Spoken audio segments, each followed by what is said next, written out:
बृहस्पतिवार व्रत का था। भारतवर्ष में एक प्रतापी और दानी राजा राज करता था। वह नित्य गरीबों और ब्राह्मणों की सहायता करता था।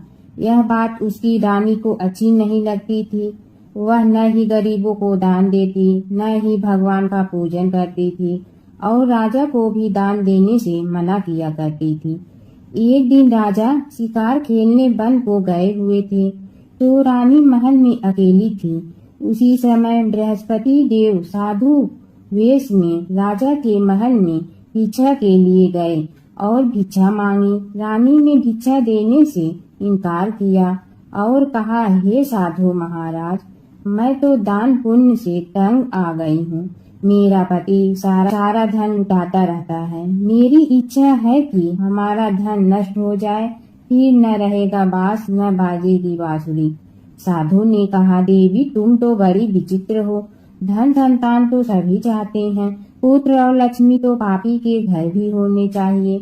यह तुम्हारे पास अधिक धन है तो भूखों को भोजन दो, प्यासों के लिए प्याऊ बनवाओ, मुसाफिरों के लिए धर्मशाले खुलवाओ। जो निर्धन अपनी कुंवारी कन्याओं का विवाह नहीं कर सकती उनका विवाह करा दो। ऐसे और कई काम हैं जिनके करने से तुम्हारा यश लोक परलोक में फैलेगा। परंतु रानी पर उपदेश का कोई प्रभाव न पड़ा। वह बोली, महाराज आप मुझे कुछ न समझाइए। मैं ऐसा धन नहीं चाहती जो हर जगह बांटते फिरूं। साधु ने उत्तर दिया, यह तुम्हारी ऐसी इच्छा है तो तथास्तु। तुम ऐसा करना कि बृहस्पतिवार को घर लीप कर पीली मिट्टी से अपना सिर धोकर स्नान करना, भट्ठी चढ़ाकर कपड़े धोना। ऐसे करने से आपका सारा धन नष्ट हो जाएगा। इतना कहकर वह साधु महाराज वहां से अंतर ध्यान हो गए। साधु के अनुसार कई बातों को पूरा करते हुए रानी को केवल 3 बृहस्पतिवार ही बीते थे कि उसकी समस्त धन संपत्ति नष्ट हो गई। भोजन के लिए राजा का परिवार तरसने लगा। तब एक दिन राजा ने रानी से बोला कि हे रानी, तुम यहीं रहो, मैं दूसरे देश को जाता हूँ, क्योंकि यहाँ पर सभी लोग मुझे जानते हैं, इसलिए मैं कोई छोटा कार्य नहीं कर सकता। ऐसा कहकर राजा परदेश चला गया। वहाँ वह जंगल से लकड़ी काट कर लाता और शहर में बेचता। इस तरह वह अपना जीवन व्यतीत करने लगा। इधर राजा के परदेश जाते ही रानी और दासी दुखी रहने लगी। एक बार जब रानी और दासी को 7 दिन तक बिना भोजन के रहना पड़ा तो रानी ने अपनी दासी से कहा, हे दासी, पास ही के नगर में मेरी बहन रहती है, वह बड़ी धनवान है, तू उसके पास जा और कुछ ले आ ताकि थोड़ी बहुत गुजर बसर हो जाए। दासी रानी की बहन के पास गई। उस दिन गुरुवार था और रानी की बहन उस समय बृहस्पतिवार व्रत की कथा सुन रही थी। दासी ने रानी की बहन को अपनी रानी का संदेश दिया, लेकिन रानी की बड़ी बहन ने कोई उत्तर नहीं दिया। जब दासी को रानी की बहन से कोई उत्तर नहीं मिला तो वह बहुत दुखी हुई और उसे क्रोध भी आया। दासी ने वापस आकर रानी को सारी बात बता दी। सुनकर रानी ने अपने भाग्य को कोसा। उधर रानी की बहन ने सोचा कि मेरी बहन की दासी आई थी, परंतु मैं उसे नहीं बोली, इससे वह बहुत दुखी हुई होगी।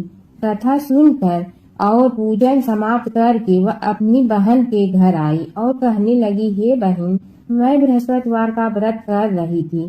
तुम्हारी दासी मेरे घर आई थी, परंतु जब तक कथा होती है तब तक न तो उठते हैं और न ही बोलते हैं, इसलिए मैं नहीं बोली।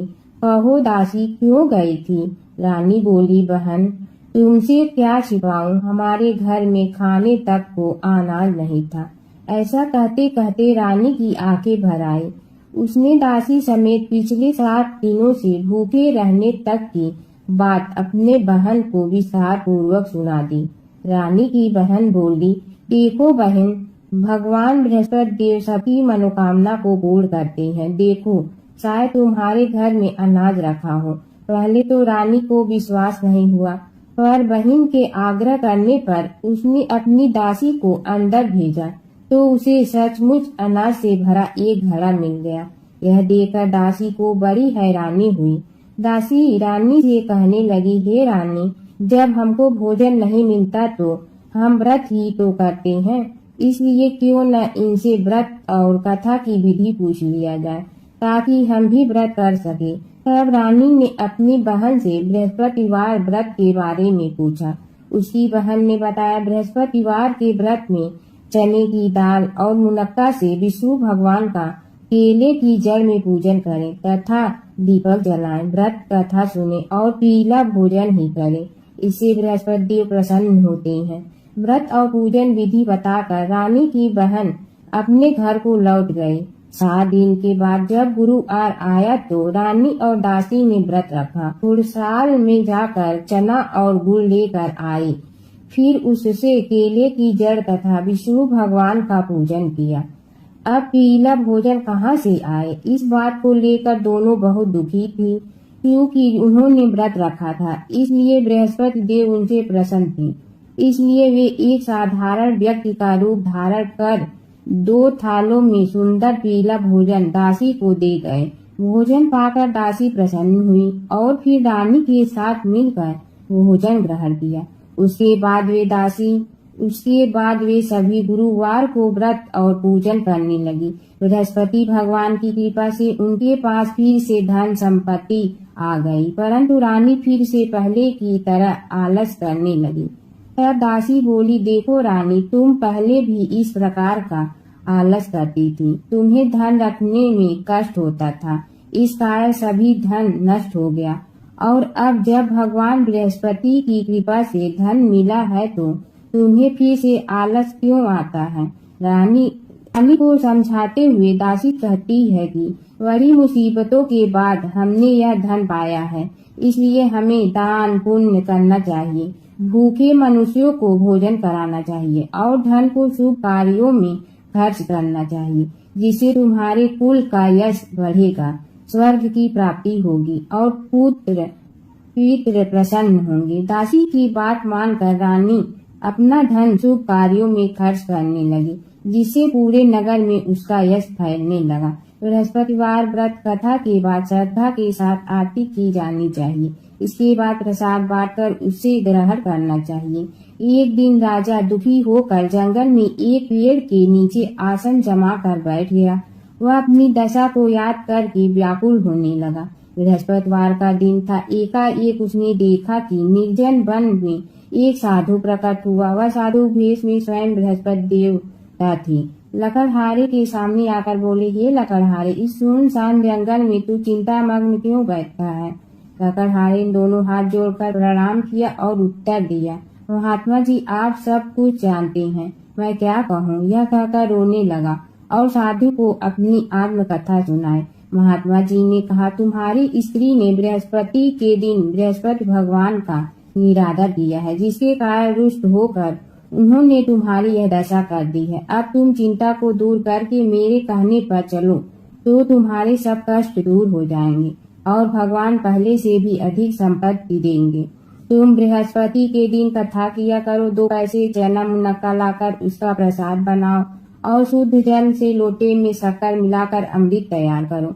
कथा के पश्चात अपने सारे परिवार और चुनने वाले प्रेमियों में अमृत व प्रसाद बांटकर आप भी ग्रहण करो। ऐसा करने से भगवान तुम्हारी सब मनोकामनाएं पूरी करेंगे। साधु के ऐसे वचन सुनकर लकड़हारा बोला, हे प्रभु, मुझे लकड़ी बेचकर इतना पैसा नहीं मिलता जिससे भोजन के उपरांत कुछ बचा सकूं। मैंने रात्रि में अपनी स्त्री को व्याकुल देखा है। मेरे पास कुछ भी नहीं जिससे मैं उसकी खबर मंगा सकूं। साधु ने कहा, हे लकड़हारे, तुम किसी बात की चिंता मत करो। बृहस्पति के दिन तुम रोजाना की तरह लकड़ियां लेकर शहर को जाओ। तुमको रोज से दुगना धन प्राप्त होगा, जिससे तुम भली भांति भोजन कर लोगे तथा बृहस्पति देव की पूजा का सामान भी आ जाएगा। इतना कहकर साधु अंतर ध्यान हो गया। धीरे धीरे समय व्यतीत होने पर फिर वही बृहस्पतिवार का दिन आया। लकड़हारा जंगल से लकड़ी काट कर किसी शहर में बेचने गया। उसे उस दिन और दिन से अधिक पैसा मिला। राजा ने चना गुड़ आदि लाकर गुरुवार का व्रत किया। उस दिन से उसके सभी क्लेश दूर हुए। परंतु जब दोबारा गुरुवार का दिन आया तो बृहस्पतिवार का व्रत करना भूल गया। इस कारण बृहस्पति भगवान नाराज हो गए। उस दिन उस नगर के राजा ने विशाल यज्ञ का आयोजन किया तथा शहर में यह घोषणा करा दी कि कोई भी मनुष्य अपने घर में भोजन न बनावे, न आग जलावे। समस्त जनता मेरे यहाँ भोजन करने आवे। इस आज्ञा को जो न मानेगा उसे फांसी की सजा दी जाएगी। इस तरह की घोषणा संपूर्ण नगर में करवा दी गई। राजा की आज्ञा अनुसार शहर के सभी लोग भोजन करने गए, लेकिन लकड़हारा कुछ देर से पहुंचा। इसलिए राजा उसको अपने साथ घर लिवा ले गए और ले जाकर भोजन करा रहे थे तो रानी की दृष्टि उस खूंटी पर पड़ी जिस पर उसका हार लटका हुआ था। वह वहां पर दिखाई नहीं दिया। रानी ने निश्चय किया कि मेरा हार इस मनुष्य ने चुरा लिया है। उसी समय सिपाहियों को बुलाकर उसको कारागार में डलवा दिया। जब लकड़हारा कारागार में पड़ गया तो बहुत दुखी होकर विचार करने लगा कि न जाने कौन से पूर्व जन्म के कर्म से मुझे यह दुख प्राप्त हुआ है, और उसी साधु को याद करने लगा जो कि जंगल में मिला था। उसी समय तत्काल बृहस्पति देव साधु के रूप में प्रकट हुए और उसी दशा को देखकर कहने लगे, अरे मूर्ख, तूने बृहस्पति देव की कथा नहीं करी, इस कारण तुझे दुख प्राप्त हुआ है। अब चिंता मत कर। बृहस्पतिवार के दिन कारागार के दरवाजे पर 4 पैसे पड़े मिलेंगे, उनसे तू बृहस्पति देव की पूजा करना, तेरे सभी कष्ट दूर हो जाएंगे। बृहस्पति के दिन उसे 4 पैसे मिले। लकड़हारे ने कथा कही। उसी रात्रि को बृहस्पति देव ने उस नगर के राजा को स्वप्न में कहा, हे राजा, तुमने जिस आदमी को कारागार में बंद कर दिया है वह निर्दोष है, वह राजा है, उसे छोड़ देना। रानी की हार उसी खूंटी पर लटका है।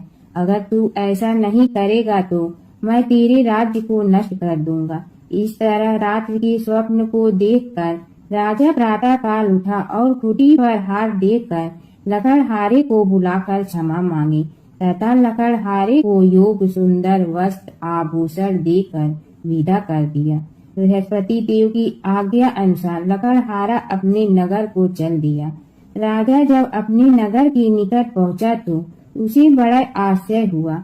नगर में पहले से अधिक बाग, तालाब, कुएं तथा बहुत सी धर्मशाला, मंदिर आदि बन गई है। राजा ने पूछा, यह किसका बाग और धर्मशाला है? तब नगर के सब लोग कहने लगे, यह सब रानी और वादी की है। तो राजा को आश्चर्य हुआ और गुस्सा भी आया। जब रानी ने यह खबर सुनी कि राजा आ रहे हैं तो उन्होंने वादी से कहा कि हे दासी, देख राजा हमको इतनी बुरी हालत में छोड़ गए थे। हमारी ऐसी हालत देखकर वह लौट न जाए, इसलिए तू दरवाजे पर खड़ी हो जा। आज्ञा अनुसार दासी दरवाजे पर खड़ी हो गई। राजा आए तो उन्हें अपने साथ लिवा लाई। तब राजा ने क्रोध करके अपनी रानी से पूछा कि यह धन तुम्हें कैसे प्राप्त हुआ है? तब उन्होंने कहा, हमें यह सब धन बृहस्पति देव के इस व्रत के प्रभाव से प्राप्त हुआ है। राजा ने निश्चय किया कि 7 रोज बाद तो सभी बृहस्पति देव का पूजन करते हैं, परंतु मैं प्रतिदिन दिन में 3 बार कहानी तथा रोज व्रत किया करूँगा। अब हर समय राजा के दुपट्टे में चने की दाल बधी रही तथा दिन में 3 बार कहानी कहता। एक रोज राजा ने विचार किया कि चलो अपने बहन के यहाँ हो आवे।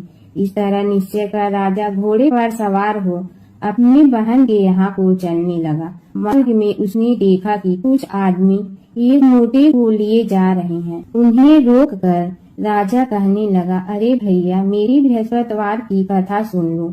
वे बोले, लो, हमारा तो आदमी मर गया है, इसको अपनी कथा की पड़ी है। परंतु कुछ आदमी बोले, अच्छा कहो, हम तुम्हारी कथा भी सुनेंगे। राजा ने दाल निकाली और जब कथा आधी हुई थी कि मुर्दा हिलने लग गया और जब कथा समाप्त हो गई तो राम राम करके मनुष्य उठकर खड़ा हो गया। आगे मार्ग में उसे एक किसान खेत में हल चलाता मिला। राजा ने उसे देखा और उसे बोला, अरे भैया, तू मेरी बृहस्पतिवार की कथा सुन लो। किसान बोला, जब तक मैं तेरी कथा सुनूंगा तब तक 4 हरैया खेत जोत लूंगा। जा अपनी कथा किसी और को सुनाना। इस तरह राजा आगे चलने लगा। राजा के हटते ही बैल पछाड़ खा कर गिर गया तथा किसान के पेट में बड़ी जोर का दर्द होने लगा। उस समय उसकी माँ रोटी लेकर आई। उसने जब यह देखा तो अपने पुत्र से सब हाल पूछा और बेटे ने सभी हाल कह दिया। तो बुढ़िया दौड़ी दौड़ी उस घुड़सवार के पास गई और उसे बोली कि मैं तेरी कथा सुनूंगी, तू अपनी कथा मेरे खेत पर चलकर ही कहना। राजा ने बुढ़िया के खेत पर जाकर कथा कही, जिसके सुनते ही वह बैल उठ खड़े हुए तथा किसान के पेट का दर्द भी बंद हो गया। राजा अपनी बहन के घर पहुंचा। बहन ने भाई की खूब मेहमानी की। दूसरे रोज प्रातः काल राजा जगा तो वह देखने लगा कि सब लोग भोजन कर रहे हैं। राजा ने अपनी बहन से कहा, ऐसा कोई मनुष्य है जिसने भोजन नहीं किया हो, मेरी बृहस्पतिवार की कथा सुन ले। बहन बोली, हे भैया, यह देश ऐसा ही है कि पहले यहाँ लोग भोजन करते हैं, बाद में अन्य काम करते हैं। अगर कोई पड़ोस में हो तो देखाऊं। वह ऐसा कहकर देखने चली गई, परंतु उसे कोई ऐसा व्यक्ति नहीं मिला जिसने भोजन न किया हो। अतः वह एक कुम्हार के घर गई। उसका लड़का बीमार था। उसे मालूम हुआ कि उनके यहाँ 3 रोज से किसी ने भोजन नहीं किया है। रानी ने अपने भाई की कथा सुनने के लिए कुम्हार से कहा। वह तैयार हो गया। राजा ने जाकर बृहस्पतिवार की कथा कही, जिसको सुनकर उसका लड़का ठीक हो गया। अब तो राजा की प्रशंसा होने लगी। एक रोज राजा ने अपनी बहन से कहा कि हे बहन, हम अपने घर को जाएंगे, तुम भी तैयार हो जाओ। राजा की बहन ने अपनी सास से कहा। सास ने कहा, हाँ चली जा, परंतु अपने लड़के को मत ले जाना, क्योंकि तेरे भाई के कोई औलाद नहीं है। बहन ने अपने भैया से कहा, हे भैया, मैं तो चलूंगी पर कोई बालक नहीं जाएगा। राजा बोला, जब कोई बालक नहीं चलेगा तब तुम ही क्या करोगी। बड़े दुखी मन से राजा अपने नगर को लौट आया। राजा ने अपनी रानी से कहा, हम निर्वंशी हैं, हमारा मुंह देखने का धर्म नहीं है और कुछ भोजन आज नहीं किया। रानी बोली, हे प्रभु, बृहस्पति देव ने हमें सब कुछ दिया है, वह हमें औलाद अवश्य देंगे। उसी रात को बृहस्पति देव ने राजा के स्वप्न में कहा, हे राजा, उठ सभी सोच त्याग दे, तेरी रानी गर्भ से है। राजा की यह बात सुनकर बड़ी खुशी हुई। 9वें महीने में उसके गर्भ से एक सुंदर पुत्र पैदा हुआ। तब राजा बोला, हे रानी, स्त्री बिना भोजन के रह सकती है, परंतु बिना कहे नहीं रह सकती। जब मेरी बहन आवे तुम उससे कुछ कहना मत। रानी ने सुनकर हाँ कर दिया। जब राजा की बहन ने यह शुभ समाचार सुना तो वह बहुत खुश हुई तथा बधाई लेकर अपने भाई के यहाँ आई। तभी रानी ने कहा, घोड़ा चढ़कर तो नहीं आई, गधा चढ़ी आई। राजा की बहन बोली, भाभी, मैं इस प्रकार न कहती तो तुम्हें औलाद कैसे मिलती। बृहस्पति देव ऐसे ही हैं, जैसे जिसके मन में कामनाएं होती हैं सभी को वो पूर्ण करते हैं। जो सद्भावना पूर्वक बृहस्पतिवार का व्रत करता है एवं कथा पढ़ता है अथवा सुनता है, दूसरों को सुनाता है, बृहस्पति देव उसी सभी मनोकामनाएं पूर्ण करते हैं। भगवान बृहस्पति देव उसी सदैव रक्षा करते हैं। संसार में जो मनुष्य सद्भावना से भगवान जी का पूजन व्रत सच्चे हृदय से करते हैं तो उनकी सभी मनोकामनाएं पूर्ण करते हैं। जैसी सच्ची भावना से रानी और राजा ने उनकी कथा का गुणगान किया तो उनकी सभी इच्छाएं बृहस्पति देव जी ने पूर्ण की थी। इसलिए पूर्ण कथा सुनने के बाद प्रसाद लेकर जाना चाहिए। हृदय से उसका मनन करते हुए जयकारा बोलना चाहिए।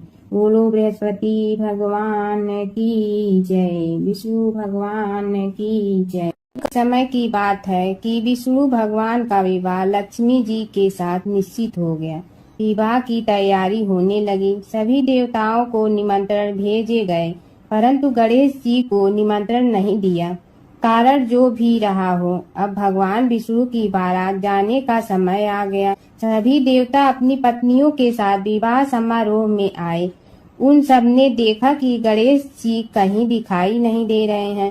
तब वे आपस में चर्चा करने लगे कि क्या गणेश जी को कोई न्योता नहीं दिया है या स्वयं गणेश जी ही नहीं आए हैं। सभी को इस बात पर आश्चर्य होने लगा। तभी सब ने विचार किया कि विष्णु भगवान से ही इसका कारण पूछा जाए। विष्णु भगवान से पूछने पर उन्होंने कहा कि हमने गणेश जी के पिता भोलेनाथ महादेव को न्योता भेजा है। यदि गणेश जी अपने पिता के साथ आना चाहते हैं तो आ जाते, अलग से न्योता देने की कोई आवश्यकता भी नहीं थी। दूसरी बात यह है कि उनको 1.25 मन मूंग, 1.25 मन चावल, 1.25 मन घी और 1.25 मन लड्डू का भोजन दिन भर में चाहिए। यदि गणेश जी नहीं आएंगे तो कोई बात नहीं, दूसरे के घर जाकर इतना सारा खाना पीना अच्छा भी नहीं लगता।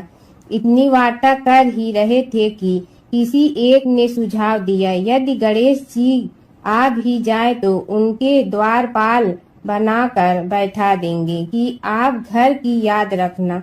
आप तो चूहे पर बैठकर धीरे धीरे चलोगे तो बारात से बहुत पीछे रह जाओगे। यह सुझाव भी सबको पसंद आ गया तो विष्णु भगवान ने भी अपनी सहमति दे दी। होना क्या था कि इतने में गणेश जी वहां आ पहुंचे और उन्हें समझा बुझा कर घर की रखवाली करने बैठा दिया गया। बारात चल रही थी तब नारद जी ने देखा कि गणेश जी तो दरवाजे पर ही बैठे हुए हैं, तो वे गणेश जी के पास गए और रुकने का कारण पूछा। गणेश जी कहने लगे कि विष्णु भगवान ने मेरा बहुत अपमान किया है। नारद जी ने कहने लगे कि अपनी मूसक देना को आगे भेज दे तो वह रास्ता खोद देगी, जिससे उनके वाहन धरती में धंस जाएंगे। तब आपको सम्मान पूर्वक बुलाना पड़ेगा। अब तो गणेश जी ने अपनी मूसक सेना जल्दी से आगे भेज दी और सेना ने जमीन पोली कर दी। जब बारात वहां से निकली तो रथों के पहिए धरती में धंस गए। लाख कोशिश करे परंतु पहिए नहीं निकले। सभी ने अपने अपने उपाय किए परंतु पहिए तो नहीं निकले, बल्कि जगह जगह से टूट गए। किसी की समझ में नहीं आ रहा था कि अब क्या किया जाए। तब तो नारद जी ने कहा, आप लोगों ने गणेश जी का अपमान करके अच्छा नहीं किया। यदि उन्हें मना कर लाया जाए तो आपका कार्य सिद्ध हो सकता है और यह संकट टल सकता है। शंकर भगवान ने अपने दूत नंदी को भेजा और वे गणेश जी को लेकर आए। गणेश जी का आदर सम्मान के साथ पूजन किया। तब कहीं रथ के पहिए निकले। अब रथ के पहिए निकल के परंतु टूट फूट गए तो उन्हें सुधारे गए। पास के खेत में खाती काम कर रहा था, उसे बुलाया गया। खाती अपना कार्य करने के पहले श्री गणेशाय नमः कहकर गणेश जी की वंदना मन ही मन करने लगा। देखते ही देखते खाती ने सभी पहियों को ठीक कर दिया। तब खाती कहने लगा कि हे देवताओं, आपने सर्वप्रथम गणेश जी को नहीं मनाया होगा और न ही उनकी पूजन की होगी, इसीलिए तो आपके साथ यह संकट आया है। हम तो मूर्ख अज्ञानी हैं, फिर भी पहले गणेश जी को पूजते हैं, उनका ध्यान करते हैं। आप लोग तो देवतागण हैं, फिर भी आप गणेश जी को कैसे भूल गए। अब आप लोग भगवान श्री गणेश जी की जय बोल कर जाएं तो आपके सब काम बन जाएंगे और संकट कट जाएंगे। ऐसा कहते हुए बारात वहां से चल दी और विष्णु भगवान को लक्ष्मी जी के साथ विवाह संपन्न करा के सभी सकुशल घर लौट आए। हे गणेश जी महाराज, आपने विष्णु को जैसे कारज सारियो ऐसे कारज सबको सिद्ध कर दो। विष्णु और नारद की कथा। एक बार नारद मुनि जी ने भगवान विष्णु जी से पूछा, हे भगवान, आपका इस समय सबसे प्रिय भक्त कौन है। अब विष्णु तो भगवान हैं, सो झट से समझ गए अपने भक्त नारद मुनि की बात और मुस्कुरा कर बोले, मेरा सबसे प्रिय भक्त उस गांव का एक किसान है। यह सुनकर नारद मुनि जी थोड़ा निराश हुए और फिर से एक प्रश्न किया, हे भगवान, आपका बड़ा भक्त तो मैं हूँ, तो फिर सबसे प्रिय क्यों नहीं। भगवान विष्णु जी ने नारद मुनि जी से कहा, इसका जवाब तो तुम खुद ही दोगे। जाओ, एक दिन उसके घर रहो और फिर सारी बात मुझे बताना। नारद मुनि जी सुबह सवेरे मुंह अंधेरे उस किसान के घर पहुंच गए। देखा अभी अभी किसान जगा है और उसने अब सबसे पहले अपने जानवरों को चारा देता, फिर मुंह धोता दैनिक कार्यों से निवृत्त होता जल्दी जल्दी भगवान का नाम लिया। रूखी सूखी रोटी खाकर जल्दी जल्दी अपने खेतों पर चला गया। सारा दिन खेतों में काम किया और शाम को वापस घर आया। जानवरों को अपनी जगह बांधा, उन्हें चारा पानी डाला, हाथ धोया, मुंह धोया, फिर थोड़ी देर भगवान का नाम लिया। फिर परिवार के संग बैठकर खाना खाया और कुछ बातें की और फिर से सो गया। अब सारा दिन यह सब देखकर नारद मुनि जी भगवान विष्णु के पास वापिस आए और बोले, भगवान, मैं आज सारा दिन उस किसान के संग रहा, लेकिन वो तो ढंग से आपका नाम भी नहीं ले सकता। उसने थोड़ी देर सुबह, थोड़ी देर शाम को और भी जल्दी जल्दी आपका ध्यान किया, और मैं तो 24 घंटे सिर्फ आपका ही नाम जपता हूँ। क्या आपका सबसे प्रिय भक्त वो गरीब किसान ही है? भगवान विष्णु जी ने नारद की बात सुनकर कहा, अब इसका जवाब भी तुम मुझे खुद ही देना। और भगवान विष्णु जी ने एक कलश अमृत से भरा नारद मुनि को थमाया और बोले, इस कलश को लेकर तुम तीनों लोकों की परिक्रमा करके आओ, लेकिन ध्यान रहे अगर एक बूंद भी अमृत नीचे गिरा तो तुम्हारी सारी भक्ति और पुण्य नष्ट हो जाएगी।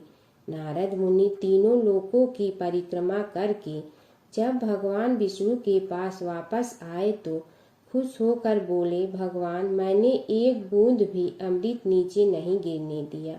विष्णु भगवान ने पूछा, और इस दौरान तुमने मेरा नाम कितना बार लिया, मेरा स्मरण कितनी बार किया?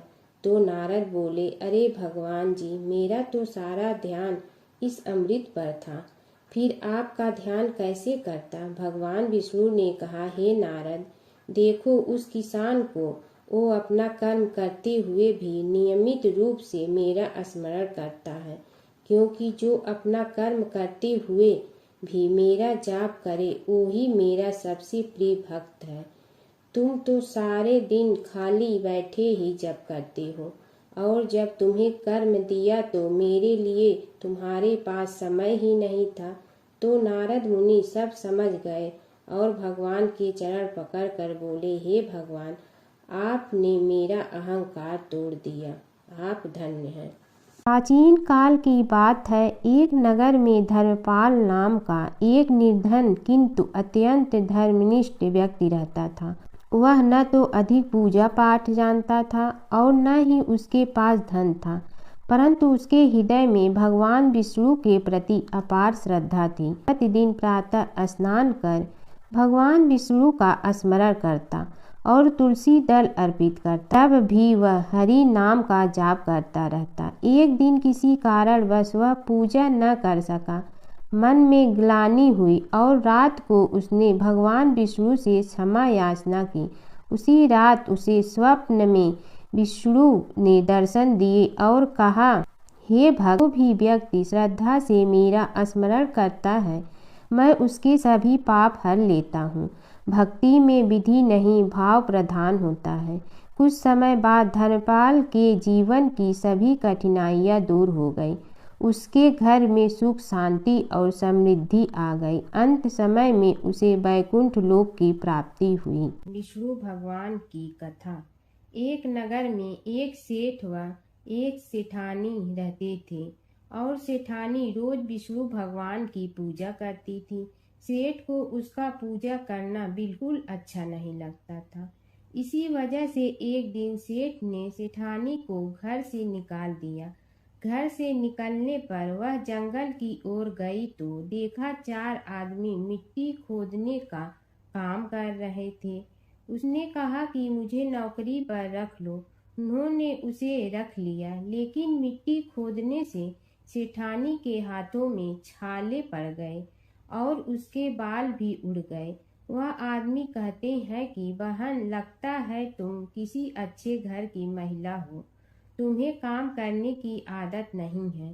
तुम एक काम रहने दो और हमारे घर का काम कर लिया करो। वह चारों आदमी उसे अपने साथ घर ले गए और वह 4 मुट्ठी अनाज लाते और सभी बांट कर खा लेते। एक दिन सेठानी ने कहा कि कल से 8 मुट्ठी अनाज लाना। अगले दिन वह 8 मुट्ठी अनाज लाए और सेठानी पड़ोसन से आग मांग लाई। उसने भोजन बनाया, विष्णु भगवान को भोग लगाया, फिर सभी को खाने को दिया।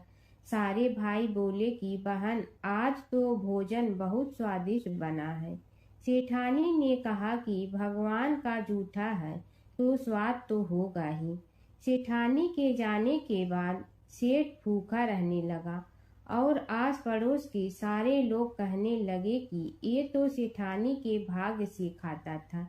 एक दिन सेठ अपनी सेठानी को ढूंढने चल पड़ा। उसने ढूंढते हुए वह भी उस जंगल में पहुंच गया जहां वह चारों आदमी मिट्टी खोद रहे थे। सेठ ने उन्हें देखा तो कहा कि भाई, मुझे भी काम पर रख लो। उन आदमियों ने उसे काम पर रख लिया, लेकिन मिट्टी खोदने से उसके भी हाथों में छाले पड़ गए और बाल उड़ने लगे। उसकी यह हालत देख चारों बोले कि तुम्हें काम की आदत नहीं है, तुम हमारे साथ चलो और हमारे घर में रह लो।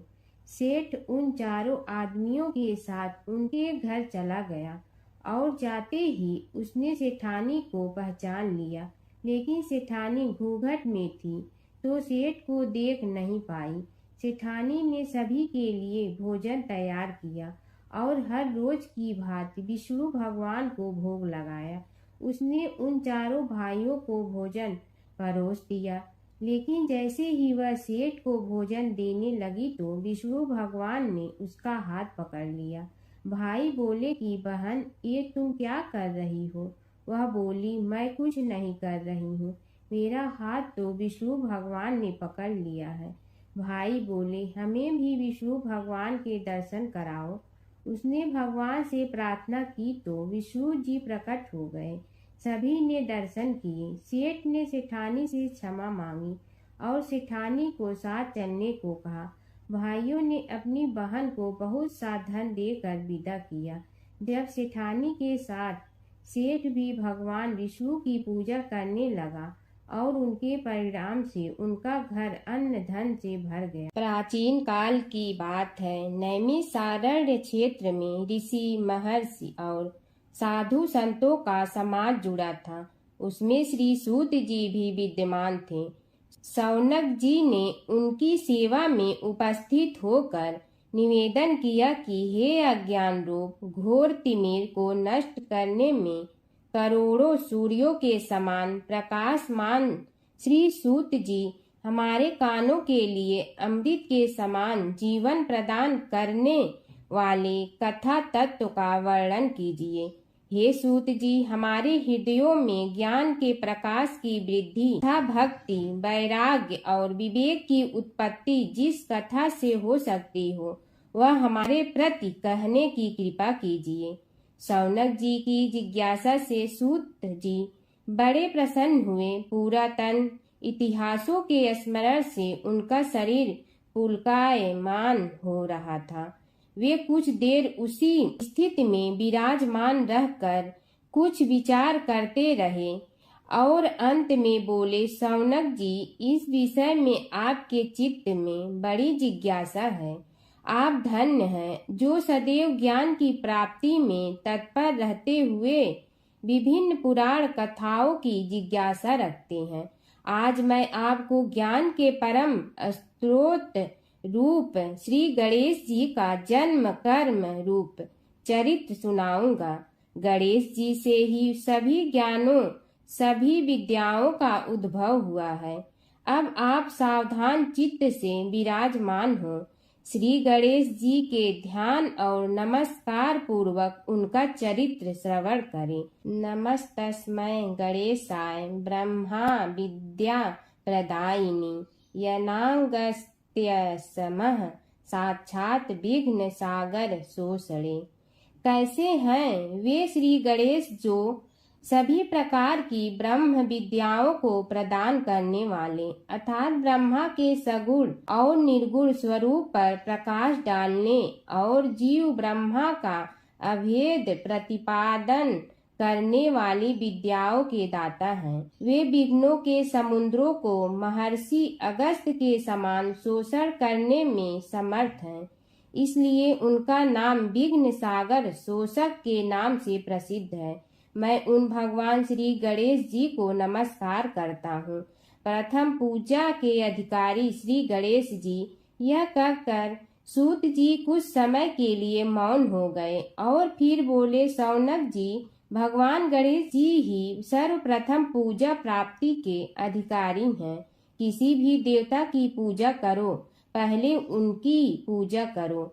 शौनक जी ने निवेदन किया, हे भगवान, हे सूत, सर्वप्रथम यह बताने की कृपा कीजिए कि गणेश जी को प्रथम पूजा का अधिकार किस प्रकार प्राप्त हुआ।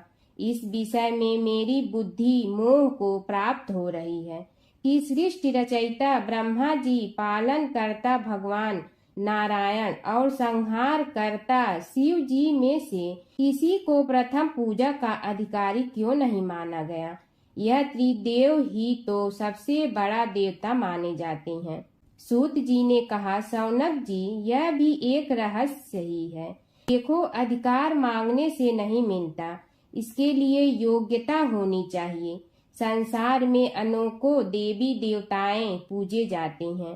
पहले जो जिसका इष्ट देव होता है वह उसी की पूजा किया करता है। इससे बड़े देवताओं के महत्व में कमी आने की आशंका उत्पन्न हो गई। इस कारण देवताओं में परस्पर विवाद होने लगा।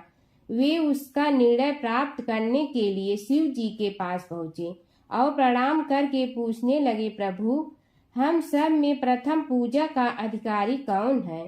शिव जी सोचने लगे कि किसे प्रथम पूजा का अधिकारी माने।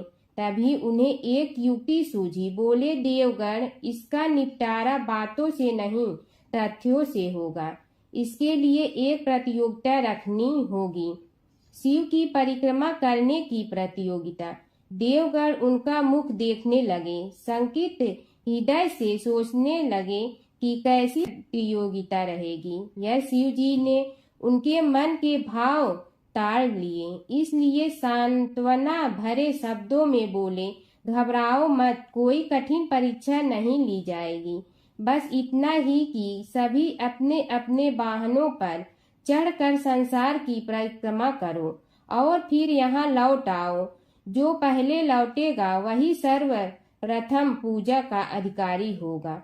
अब क्या देर थी, सभी अपने अपने वाहन पर चढ़कर दौड़ पड़े। किसी का वाहन गजराज था तो किसी का सिंह, किसी का भैंसा तो किसी का मृग, किसी का हंस तो किसी का उल्लू, किसी का अश्व तो किसी का श्वान। अभिप्राय यह है कि वाहनों को विविधता के दर्शन उस समय जितने भले प्रकार से हो सकते थे उतने अन्य समय में नहीं। सबसे गया बीता वाहन गणेश जी का था मूषक, उससे चूहा भी कहते हैं। ऐसे वाहन के बल भरोसे इस प्रतियोगिता में सफल होना तो क्या, सम्मिलित होना भी हास्यास्पद है। गणेश जी ने सोचा, छोड़ो, क्या होगा प्रतियोगिता में भाग लेने से, हम तो यहाँ बैठे रहकर ही तमाशा देखेंगे। वे बहुत देर तक विचार करते रहे। अंत में उन्हें एक युक्ति सूझी। शिव जी स्वयं ही जगदाता हैं, यह संसार उन्हीं का प्रतिबिंब है, तब क्यों न इन्हीं की परिक्रमा कर ली जाए। इनकी परिक्रमा करने से ही संसार की परिक्रमा हो जाएगी। ऐसा निश्चय कर उन्होंने मूषक पर चढ़कर शिव जी की परिक्रमा की और उनके समक्ष जा पहुँचे।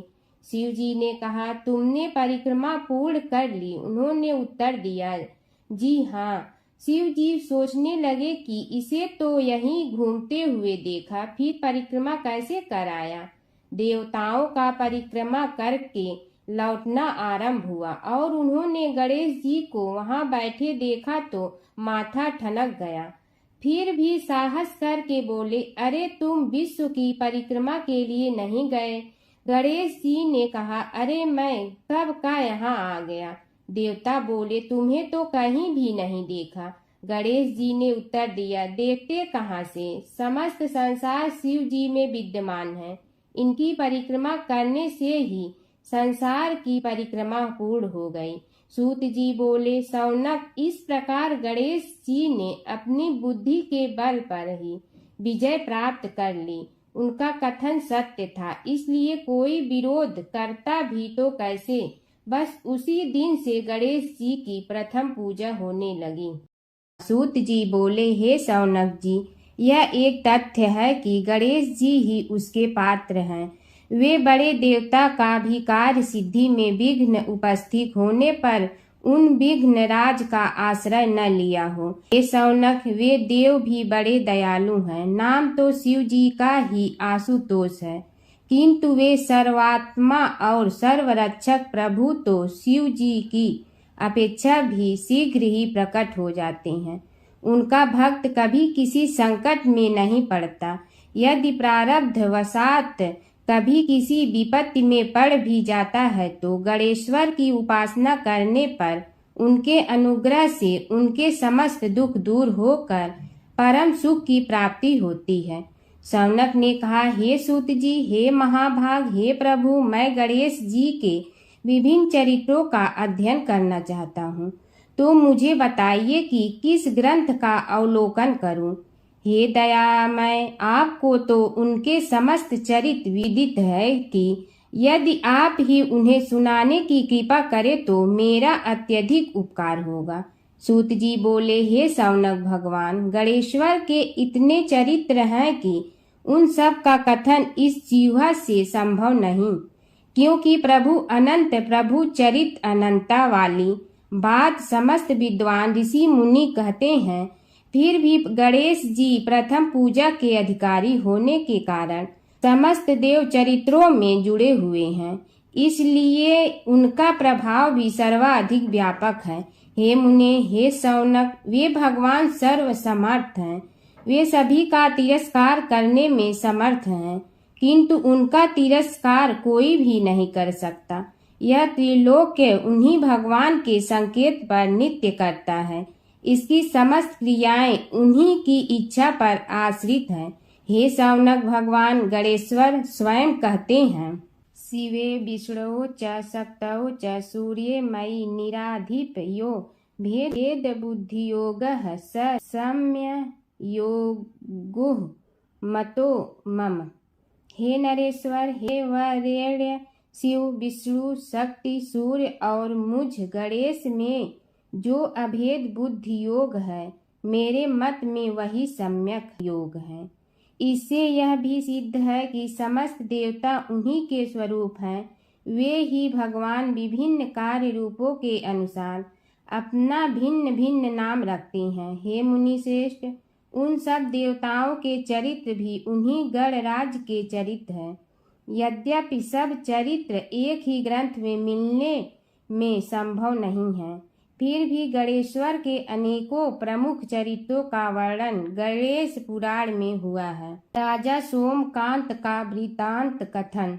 शौनक जी ने पूछा, हे प्रभु, गणेश पुराण का आरंभ किस प्रकार हुआ, यह मुझे बताने की कृपा करे। इस पर सूत जी ने कहने लगे, हे शौनक, यद्यपि गणेश पुराण है तो बहुत प्राचीन, क्योंकि भगवान गणेश्वर तो आदि हैं। न जाने कब से गणेश जी अपने उपासकों पर कृपा करते चले आ रहे हैं। उनके अनंत चरित्र हैं, जिनका संग्रह एक महापुराण का रूप ले सकता है। उसे एक बार भगवान नारायण ने नारद जी को और भगवान ने शंकर और जगन जननी पार्वती जी को सुनाया था। बाद में वही पुराण संक्षेप रूप में ब्रह्मा जी ने महर्षि वेद व्यास को सुनाया और फिर व्यास जी ने महर्षि भृगु को सुनाया। भृगु ने कृपा करके सौराष्ट्र के एक राजा सोमकांत को सुनाया था। तब से वह पुराण अनेक कथाओं में विस्तृत होता रहा और अनेक कथाओं से रहित होता हुआ अनेक रूप में प्रचलित है। शौनक जी ने पूछा, भगवान, आप यह बताने का कष्ट करें कि राजा सोमकांत कौन था। उसने महर्षि से गणेश पुराण का श्रवण कहाँ किया था, उस पुराण के श्रवण से उसे क्या क्या उपलब्धियां हुई। हे नाथ, मुझे श्री गणेश्वर की कथा के प्रति उत्कंठा बढ़ती ही जा रही है। सूत जी बोले, हे शौनक, सौराष्ट्र के देवनगर नाम की एक प्रसिद्ध राजधानी थी। वहां का राजा सोमकांत था। वह अपनी प्रजा का पुत्र के समान पालन करता था। वह वेद ज्ञान संपन्न, शस्त्र विद्या में पारंगत एवं प्रबल प्रतापी राजा, समस्त राजाओं में मान्य तथा अत्यंत वैभवशाली था। उसका ऐश्वर्य कुबेर के भी ऐश्वर्य को लज्जित करता था। उसने अपने पराक्रम से अनेकों देश जीत लिए थे। उसकी पत्नी अत्यंत रूपवती, गुणवती, धर्माज्ञा एवं पतिव्रत धर्म का पालन करने वाली थी। वह सदैव अपने प्राणनाथ की सेवा में लगी रहती थी। उसका नाम सुधर्मा था।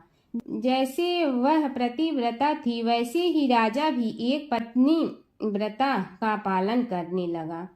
उसके हेमकांत नामक एक सुंदर पुत्र था। वह भी सभी विद्याओं का ज्ञाता और अस्त्र शस्त्रादि के अभ्यास में निपुण हो गया था। यह सभी श्रेष्ठ लक्षणों से संपन्न, सद्गुणी एवं प्रजा जनों के हितों का अत्यंत पोषक था। इस प्रकार राजा सोमकांत स्त्री, पुत्र, पशु, वाहन, राज्य एवं प्रतिष्ठा आदि से सब प्रकार सुखी था। उससे दुख तो था ही नहीं। सभी राजागण उसका हार्दिक सम्मान करते थे तथा उसकी श्रेष्ठ कीर्ति भी संसार व्यापी थी। परंतु युवा अवस्था के अंत में सोमकांत को घृणित कोष्ठ रोग हो गया। उसके अनेक उपचार किए गए किंतु कोई लाभ नहीं हुआ। रोग शीघ्रता से बढ़ने लगा और उसके कीड़े पड़ गए। जब रोग की अधिक वृद्धि होने लगी और उसका कोई उपाय न हो सका तो राजा ने मंत्रियों को बुलाकर कहा, सुव्रतो, जाने किस कारण यह रोग मुझे पीड़ित कर रहा है। अवश्य ही यह किसी पूर्व जन्म के पाप का फल होगा। इसलिए मैं अब अपना समस्त राजपाट छोड़कर वन में रहूंगा। मेरे पुत्र हेमकांत को मेरे समान मानकर राज्य शासन का धर्म पूर्वक संचालन कराते रहें। यह कहकर राजा ने शुभ दिन दिखवाकर अपने पुत्र हेमकांत को राज्य पद पर अभिषेक किया और अपनी पत्नी सुधर्मा के साथ निर्जन वन की ओर चल दिया। प्रजापालक राजा के वियोग में समस्त प्रजा जन अश्रु बहाते हुए उनके साथ चले गए। राज्य की सीमा पर पहुंचकर राजा ने अपने पुत्र अमात्यगण और प्रजा जनों को समझाया, आप सब लोग धर्म के जानने वाले, श्रेष्ठ आचरण में तत्पर एवं सहृदय हैं। यह संसार तो वैसे भी परिवर्तनशील है। जो आज है वह कल नहीं था और आने वाले कल में भी नहीं रहेगा। इसलिए मेरे जाने से दुख का कोई कारण नहीं है। मेरे स्थान पर मेरा पुत्र सभी कार्यों को करेगा। इसलिए आप सब उसके अनुशासन में रहते हुए उसे सदैव सम्मान करते रहें। फिर पुत्र से कहा, बेटा, यह स्थिति सभी के समझ आती रही है। हमारे पूर्व पुरुष भी परंपरागत रूप से वृद्धावस्था आने पर वन में जाते रहे हैं। मैं कुछ समय पहले ही वन में जा रहा हूँ, तो कुछ पहले या पीछे जाने में कोई अंतर नहीं पड़ता। यदि कुछ वर्ष बाद जाऊं तब भी मोह का त्याग करना ही होगा। इसलिए हे वत्स, तुम दुखित मत हो और मेरी आज्ञा मानकर राज्य शासन को ठीक प्रकार चलाओ। ध्यान रखना, क्षत्रिय धर्म का कभी त्याग न करना और प्रजा को सदा सुखी रखना। इस प्रकार राजा सोमकांत ने सभी को समझा बुझाकर वहां से वापस लौट आया और स्वयं अपनी पतिव्रता भार्या के साथ वन में प्रवेश किया। पुत्र हेमकांत के आग्रह से उसने सुबल और ज्ञान गम्य नामक 2 आत्माओं को भी साथ ले लिया। उन सब ने एक समतल एवं सुंदर स्थान देखकर वहां विश्राम किया। तभी उन्हें एक मुनि कुमार दिखाई दिया। राजा ने उससे पूछा, तुम कौन हो, कहाँ रहते हो? यदि उचित समझो तो मुझे बताओ। मुनि बालक ने कोमल बाणी में कहा, मैं महर्षि भृगु का पुत्र हूँ। मेरा नाम च्यवन है। हमारा आश्रम निकट में ही है। अब आप भी अपना परिचय दीजिए। राजा ने कहा, मुनि कुमार, आपका परिचय पाकर मुझे बड़ी प्रसन्नता हुई। मैं सौराष्ट्र के देवनगर नामक राज्य का अधिपति रहा हूँ। अब अपने पुत्र को राज्य देकर मैंने अरण्य की शरण ली है। मुझे कुष्ठ रोग अत्यंत पीड़ित किए हुए हैं। उसकी निवृत्ति का कोई उपाय करने वाला हो तो कृपा कर मुझे बताइए। मुनि कुमार ने कहा, मैं अपने पिताजी से अपना वृतांत कहता हूँ, फिर वे जैसा कहेंगे आपको बताऊंगा। यह कहकर मुनि बालक चला गया और कुछ देर में ही आकर बोला, राजन, मैंने आपका वृतांत अपने पिताजी को बताया। उनकी आज्ञा हुई है कि आप सब मेरे साथ आश्रम में चलकर उनसे भेंट करें, तभी आपके रोग के विषय में भी विचार किया जाएगा। राजा सोमकांत के पूर्व जन्म का वृत्तांत भृगु द्वारा वर्णन। राजा अपनी पत्नी और अमात्यों के सहित च्यवन के साथ साथ भृगु आश्रम में जा पहुंचा और उन्हें प्रणाम कर बोला, हे भगवान, हे महर्षि, मैं आपकी शरण हूँ। आप मुझ कुष्ठी पर कृपा कीजिए। महर्षि बोले, राजन, यह तुम्हारे किसी पूर्व जन्म कृत पाप का ही उदय हो गया है। इसका उपाय मैं विचार करके बताऊंगा। आज तो तुम सब स्नान आज से निवृत्त होकर रात्रि विश्राम करो। महर्षि की आज्ञा अनुसार सबने स्नान भोजन आदि के उपरांत रात्रि व्यतीत की और प्रातः काल स्नान आदि नित्य कर्मों से निवृत्त होकर महर्षि की सेवा में उपस्थित हुए। महर्षि ने कहा, राजन, मैंने तुम्हारे पूर्व जन्म का वृतांत जान लिया हूँ और यह भी विदित कर लिया है कि किस पाप के फल से तुम्हें इस रोग की प्राप्ति हुई है। यदि तुम चाहो तो उसे सुना दूं। राजा ने हाथ जोड़कर निवेदन किया, बड़ी कृपा होगी मुनिनाथ, मैं उसे सुनने के लिए उत्कंठित हूँ। महर्षि ने कहा, तुम पूर्व जन्म में एक धनवान वैश्य के लाडले पुत्र थे। वह वैश्य विंध्याचल के निकट कौलहार नामक ग्राम में निवास करता था। उसकी पत्नी का नाम सुलोचना था। तुम उसी वैश्य दंपत के पुत्र हुए। तुम्हारा नाम कामद था। तुम्हारा लालन पालन बड़े लाड चाव से हुआ। उन्होंने तुम्हारा विवाह एक अत्यंत सुंदरी वैश्य कन्या से कर दिया था, जिसका नाम कुटुम्बिनी था। यद्यप तुम्हारी भार्या सुशीला थी और तुम्हें सदैव धर्म में निरत देखना चाहती थी, किंतु तुम्हारा स्वभाव वासनांध होने के कारण दिन प्रतिदिन उज्जवल होता जा रहा था। किंतु माता पिता भी धार्मिक थे, इसलिए उनके सामने तुम्हारी उज्ज्वलता दबी रही। परंतु माता पिता की मृत्यु के बाद तुम निरंकुश हो गए और अपनी पत्नी की बात भी नहीं मानते थे। तुम्हें अनाचार में प्रवृत्त देखकर उसे दुख होता था, तो भी उसका कुछ बस न चलता था। तुम्हारी उन्मत्तता चरम सीमा पर थी। अपनों से भी द्वेष और क्रूरता का व्यवहार किया करते थे। हत्या आदि कराते थे। तुम्हारे लिए सामान्य बात हो गई। पीड़ित व्यक्तियों ने तुम्हारे विरुद्ध राजा से पुकार की। अभियोग चला और तुम्हें राज्य की सीमा से भी बाहर चले जाने का आदेश हुआ। तब तुम घर छोड़कर किसी निर्जन वन में रहने लगे। उस समय तुम्हारा कार्य लोगों को लूटना और हत्या करना ही रह गया। एक दिन माध्याह्न काल था। गुणवर्धक नामक एक विद्वान ब्राह्मण उधर से निकला। बेचारा अपनी पत्नी को लिवाने के लिए ससुराल जा रहा था। तुमने उस ब्राह्मण युवक को पकड़कर लूट लिया। प्रतिरोध करने पर उसे मारने लगे तो वह चित्कार करने लगा, मुझे मत मार, मत मार, देख मेरा दूसरा विवाह हुआ है।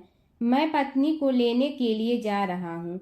किंतु तुम तो क्रोधवश में ऐसे लीन हो रहे थे कि तुमने उसकी बात सुनकर भी नहीं सुनी। जब उसे मारने लगे तो उसने श्राप दे दिया, अरे हत्यारे, मेरी हत्या के पाप से तो सहस्त्र कल्प तक घोर नरक भोगोगे। तुमने उसकी कोई चिंता न की और सिर काट लिया। राजन, तुमने ऐसी ऐसी एक नहीं बल्कि अनेक निरीह हत्याएं की थी, जिनकी गणना करना भी पाप है। इस प्रकार इस जन्म में तुमने घोर पाप कर्म किए थे, किंतु बुढ़ापा आने पर जब अशक्त हो गए तब तुम्हारे साथ जो क्रूर कर्मा थे वे भी किनारा कर गए। उन्होंने सोच लिया कि अब तो इसे खिलाना भी पड़ेगा, इसलिए मरने दो यहीं। अमोघ प्रभाव गणेश उपासना का कथन। राजन, अब तुम निरालंब थे, चल फिर तो सकते ही नहीं थे। भूख से पीड़ित रहने के कारण रोगों ने भी घेर लिया। उधर से जो कोई निकलता तुम्हें घृणा की दृष्टि से देखता हुआ चला जाता। तब तुम आहार की खोज में बड़ी कठिनाई से चलते हुए एक जीर्ण शीर्ण देवालय में पहुंचा। उसमें भगवान गणेश्वर की प्रतिमा विद्यमान थी। तब न जाने किस पुण्य के उदय होने से तुम्हारे मन में गणेश जी के प्रति भक्ति भाव जागृत हुआ। तुम निराहार रहकर उनकी उपासना करने लगे। उससे तुम्हें सब कुछ मिला और रोग भी कम हुआ।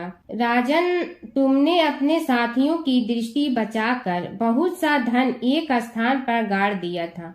अब तुमने उस धन को उसे देवालय के जीर्णोद्धार में लगाने का निश्चय किया। शिल्पी बुलाकर उस मंदिर को सुंदर और भव्य बनवा दिया। इस कारण कुख्याति सुख्याति में बदलने लगी।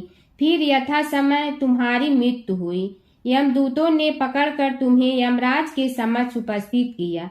यमराज तुमसे बोले, जीव, तुमने पाप और पुण्य दोनों ही किए हैं और दोनों का ही भोग तुम्हें भोगना है, किंतु पहले पाप का फल भोगना चाहते हो पुण्य का। इसके उत्तर में तुमने प्रथम अपने पुण्य कर्मों के भोग की इच्छा प्रकट की और इसीलिए उन्होंने तुम्हें राजकुल में जन्म लेने के लिए भेज दिया।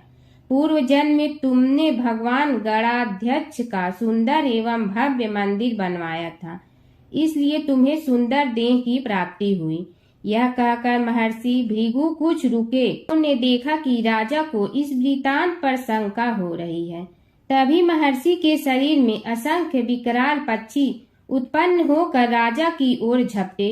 उनकी चोंच बड़ी तीक्ष्ण थी, जिनसे वे राजा के शरीर को नोच नोच कर खाने लगे। उसके कारण उत्पन्न असहनीय पीड़ा से व्याकुल हुए राजा ने महर्षि के समक्ष हाथ जोड़कर निवेदन किया, प्रभु, आपका आश्रम तो समस्त द्वेष आदि से परे है और यहाँ मैं आपकी शरण में बैठा हूँ। तब यह पक्षी मुझे आकर ही क्यों पीड़ित कर रहे हैं? हे मुनिनाथ, इनसे मेरी रक्षा कीजिए। महर्षि ने राजा के अंतर्वचन सुनकर सांत्वना देते हुए कहा, राजन, तुमने मेरे वचनों में शंका की थी और जो मुझ सत्यवादी के कथन में शंका करते हैं उसे खाने के लिए मेरे शरीर से इसी प्रकार पक्षी प्रकट हो जाते हैं, जो कि मेरे हुंकार करने पर भस्म हो जाया करते हैं। यह कर महर्षि ने हुंकार की और तभी वे समस्त पक्षी भस्म हो गए। राजा श्रद्धावनत होकर उनके समक्ष अश्रुपात करता हुआ बोला, प्रभु, अब आप पाप से मुक्त होने का उपाय कीजिए। महर्षि ने कुछ विचार कर कहा, राजन, तुम पर भगवान गणेश्वर की कृपा सहज रूप से है और वे ही प्रभु तुम्हारे पापों को भी दूर करने में समर्थ हैं। इसलिए तुम उनके पाप नाशक चरित्रों का श्रवण करो। गणेश पुराण में उनके चरित्रों का भले प्रकार वर्णन हुआ है, अतएव तुम श्रद्धा भक्ति पूर्वक उसी को सुनने में चित्त लगाओ। राजा ने प्रार्थना की, महामुनि, मैंने गणेश पुराण का नाम भी आज तक नहीं सुना, तो उनके सुनने का सौभाग्य कैसे प्राप्त कर सकूंगा? हे नाथ, आपसे अधिक ज्ञानी और प्रकांड विद्वान और कौन हो सकता है? आप ही मुझ पर कृपा कीजिए। महर्षि ने राजा की दीनता देखकर उसके शरीर पर अपने कमंडल का मंत्रपूत जल छिड़का। तभी राजा को एक छींक आई और नासिका से एक अत्यंत छोटा काले वर्ण का पुरुष बाहर निकल आया। देखते देखते वह बढ़ गया। उसके भयंकर रूप को देखकर राजा कुछ भयभीत हुआ, किंतु समस्त आश्रमवासी वहां से भाग गए। वह पुरुष महर्षि के समक्ष हाथ जोड़कर खड़ा हो गया। उन्हें उसकी ओर देखा और कुछ उच्च स्वर में बोले, तू कौन है, क्या चाहता है? वह बोला, मैं साक्षात पाप हूँ, समस्त पापियों के शरीर में मेरा निवास है। आपके मंत्रपूत जल के स्पर्श से मुझे विवश होकर राजा के शरीर से बाहर निकलना पड़ा है। अब मुझे बड़ी भूख लगी है, बताइए क्या खाऊं और कहाँ रहूं? महर्षि बोले, तू उस आम के अवकाश स्थान में निवास कर और उसी वृक्ष के पत्ते खाकर जीवन निर्वाह कर। यह सुनते ही वह पुरुष आम के वृक्ष के पास पहुंचा, किंतु उसके स्पर्श मात्र से वह वृक्ष जलकर भस्म हो गया। फिर जब पाप पुरुष को रहने के लिए कोई स्थान दिखाई न दिया तो वह भी अंतर्हित हो गया। हर व्रत कथा के साथ पढ़ी और सुनी जाने वाली लपसी तपसी की यह कहानी। एक लपसी था, एक तपसी था। तपसी हमेशा भगवान की तपस्या में लीन रहता था। लपसी रोजाना सवा सेर की लपसी बनाकर भगवान का भोग लगाकर जीम लेता था। एक दिन दोनों लड़ने लगे। तपसी बोला, मैं रोज भगवान की तपस्या करता हूँ, इसलिए मैं बड़ा हूँ। लपसी बोला, मैं रोज भगवान को सवा सेर लपसी का भोग लगाता हूँ, इसलिए मैं बड़ा हूँ। नारद जी वहाँ से गुजर रहे थे। दोनों को लड़ता देखकर उनसे पूछा कि तुम क्यों लड़ रहे हो? तपसी ने खुद के बड़ा होने का कारण बताया और लपसी ने अपना कारण बताया। नारद जी बोले, तुम्हारा फैसला मैं करूँगा। दूसरे दिन लपसी और तपसी नहाकर अपनी रोज की भक्ति करने आए तो नारद जी ने छुपकर 1.25 करोड़ की एक एक अंगूठी उन दोनों के आगे रख दी। तपसी की नज़र उस अंगूठी पर पड़ी जो उसने चुपचाप अंगूठी उठाकर अपने नीचे दबा ली। तब लपसी की नज़र अंगूठी पर पड़ी, लेकिन उसने ध्यान नहीं दिया। भगवान को भोग लगाकर लपसी खाना खाने लगा। नारद जी सामने आए तो दोनों ने पूछा कि कौन बड़ा, तो नारद जी ने तपसी से खड़ा होने को कहा। वो खड़ा हुआ तो उसने नीचे दबी अंगूठी दिखाई पड़ी। नारद जी ने लपसी से कहा, तपस्या करने के बाद भी तुम्हारी चोरी करने की आदत नहीं गई, इसलिए लपसी बड़ा है और तुम्हें तुम्हारी तपस्या का कोई फल भी नहीं मिलेगा। तपसी शर्मिंदा होकर माफ़ी मांगने लगा। उसने नारद जी से पूछा, मुझे मेरी तपस्या का फल कैसे मिलेगा? नारद जी ने कहा, यदि कोई गाय और कुत्ते की रोटी नहीं बनाएगा तो फल तुम्हें मिलेगा। यदि कोई ब्राह्मण को भोजन करवा कर दक्षिणा नहीं देगा तो फल तुम्हें मिलेगा। यदि कोई साड़ी के साथ ब्लाउज नहीं देगा तो फल तुझे मिलेगा। यदि कोई दिए से दिया जलाएगा तो फल तुम्हें मिलेगा। यदि कोई सारी कहानी सुने लेकिन तुम्हारी कहानी नहीं सुने तो फल तुझे मिलेगा। उसी दिन से हर व्रत कथा कहानी के साथ लपसी तपसी की कहानी भी सुनी और कही जाती है। ओम जय जगदीश हरे स्वामी, जय जगदीश हरे। भक्त जनों के संकट क्षण में दूर करे। ओम जय जगदीश हरे। जो ध्यावे फल पावे, दुख बिन दे मन का। सुख संपत्ति घर आवे, कष्ट मिटे तन का।